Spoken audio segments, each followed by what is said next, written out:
ಪಾರ್ವತಿ, ನನ್ನ ಮುದ್ದಾದ ಸೊಸೆ ಸವಿತಾ ಎಲ್ಲಿ? ಅವಳು ಒಳಗಡೆ ಇದ್ದಾಳೆ. ಸವಿತಾ, ಸವಿತಾ, ಬೇಗ ಬಾರಮ್ಮ ಹೊರಗೆ.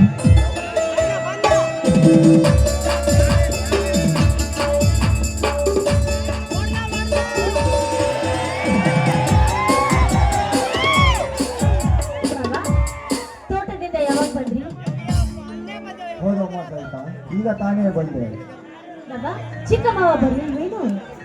ಕವಿತಾ, ನಿನ್ನ ಮಾವನ ಕೇಳುವಷ್ಟರಲ್ಲಿ ಅಲ್ಲಿ ನೋಡು, ನಿನ್ನ ಮಾವ ಬಂದೇ ಬಿಟ್ಟ.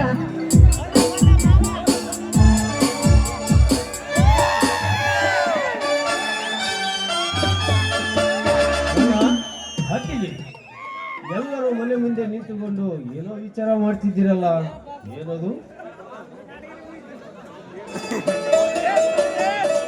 ಬಾರಪ್ಪ ತಮ್ಮ, ಈಗ ಬಂದೇನಪ್ಪ?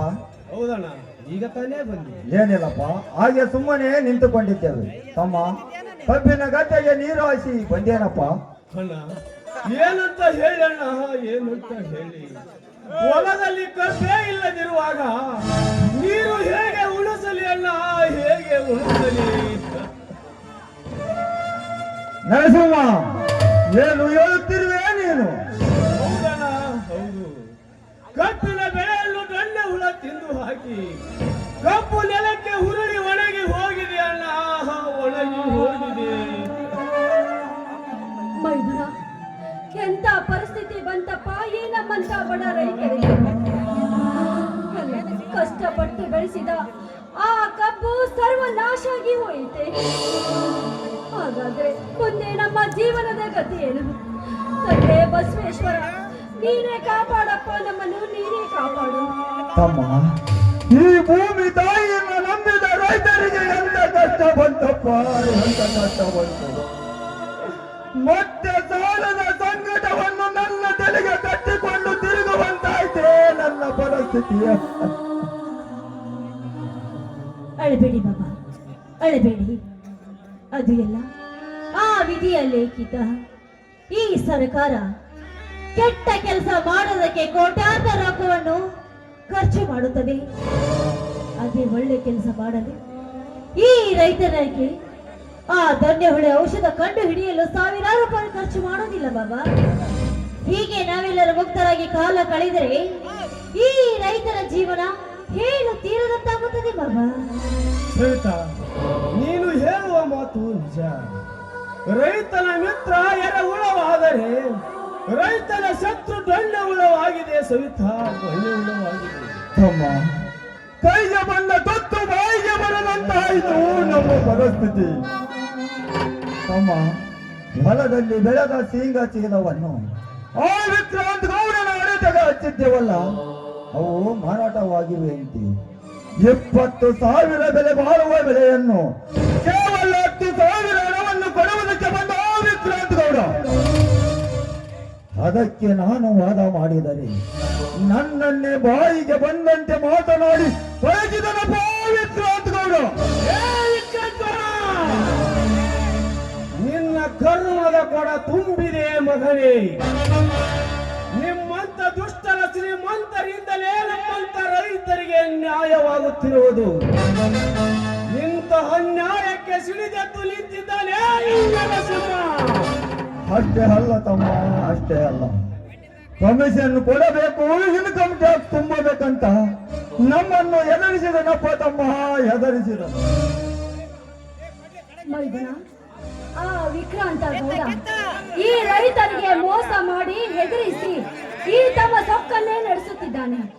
ಅಂದಾಗ ನಮ್ಮಂತ ಬಡವರು ಸುಮ್ಮನೆ ಕುಳಿತುಕೊಂಡರೆ ನಮ್ಮನ್ನ ನಾಯಿಗಿಂತ ಕೀಳಾಗಿ ಕಾಣುತ್ತಾನೆ ಅವನು. ಅತ್ತಿಗೆ, ನಾವು ಇನ್ನು ಸುಮ್ಮನಿರಬಾರದು.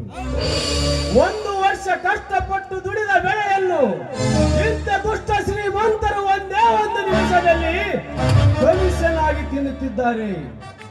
ಇಂತಾಗಲೊತ್ತಿನಲ್ಲಿ ರೈತರ ಜೇಬಿಗೆ ಕತ್ತರಿ ಹಾಕುತ್ತಿರುವ ವಂಚಕರಿಗೆ ಬುದ್ಧಿ ಕಲಿಸಬೇಕಾದರೆ ಇಂಥ ದುಷ್ಟರ ನಾಡಿನಲ್ಲಿ ರೈತ ಗರ್ಜನೆ ಮಾಡಿದ ಮಾತ್ರದಲ್ಲೇ ಇಂಥವರಿಗೆ ರೈತರಿಡಿಗೆ ಬೇಕಾಗುತ್ತದೆ.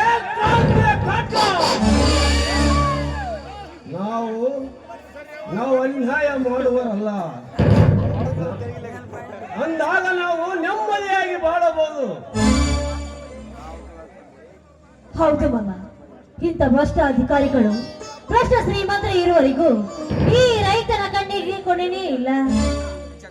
ಸವಿತಾ, ಇಂಥ ಪಾಪಿಗಳ ಲೋಕಕ್ಕೆ ಕ್ರಾಂತಿಯ ಖಡ್ಗ ಹಿಡಿದು ಹೋರಾಡಬೇಕು.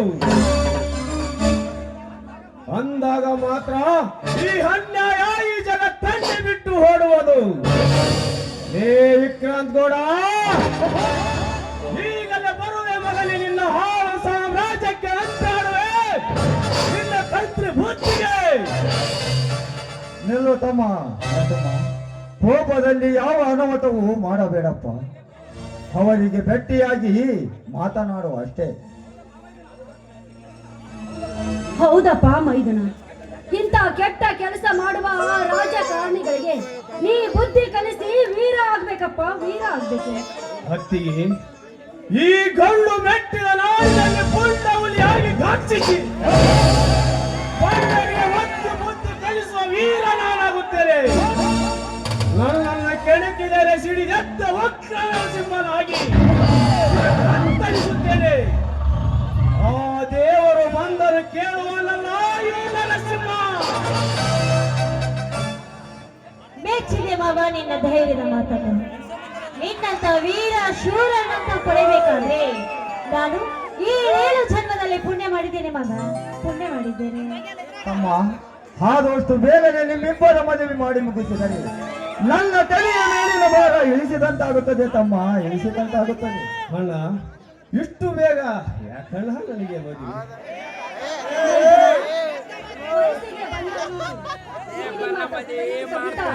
ಹಾಗೆ ಓಡಾಡಿಕೊಂಡು ಇರುವುದಲ್ಲ, ಬೇಗ ನೀವಿಬ್ರು ಮದುವೆ ಆಗ್ಲೇಬೇಕು. ಅತ್ತಿಗೆ ಅದು ಇವಾಗ ಇಲ್ಲ. ಸುಮ್ಮನೆ ನಾವು ಏನಷ್ಟು ಕೇಳಬೇಕು ಅಷ್ಟೇ. ಸರಿತಾ? ಇಲ್ಲಿ ಬರೋಣ. ಇದಕ್ಕೆ ನಿನ್ನ ಅಭಿಪ್ರಾಯವೇನಮ್ಮ? ಮಗ, ಇದಕ್ಕೆ ನನ್ನ ಅಭಿಪ್ರಾಯಕ್ಕಿಂತ ನಿಮ್ಮ ಮಾತವೇ ನನಗೆ ವೇದ ವಾಕ್ಯ. ನೀವ್ ಹೇಗೆ ಹೇಳ್ತೀರೋ ಹಾಗೆ ಅದು ಮಗ. ರೀ, ಆದಷ್ಟು ಬೇಗ ಇವರಿಬ್ಬರ ಮದುವೆ ಮಾಡಿ ಮುಗಿಸ್ಬಿಡೋಣ. ಗೊತ್ತಾಯ್ತು? ಬನ್ನಿ ಎಲ್ಲ ಸೇರಿ. ನಿಂದೇ ನನ್ನ ಚಿನ್ನ.